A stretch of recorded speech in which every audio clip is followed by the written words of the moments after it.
त्यांना जर फसवलं तर तुकाराम महाराज बखुट्याला धरतील आणि वैकुंठाला नेतील.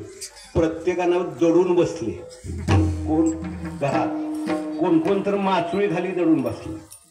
तुकाराम महाराज पत्नीला जाऊ विचार, महाराज कुठे आहे? अहो सकाळी कुठे गेलेत, पत्ता नाही.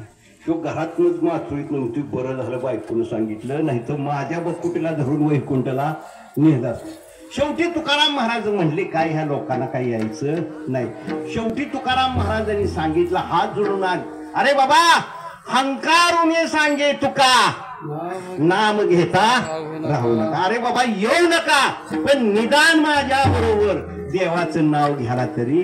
असो म्हणलं मग तुकाराम महाराज पुढं आणि सगळं देहूतले सगळी मंडळी तुकाराम महाराजांची मध्ये. त्या ठिकाणी मग भगवंतांनी पुष्पक विमान बोलवलं आणि त्याच्यामध्ये तुकाराम महाराज बसले. वाडवेळ झाला, वाडवेळ झाला उभा पांडुरंग, वाडवेळ झाला उभा पांडुरंग.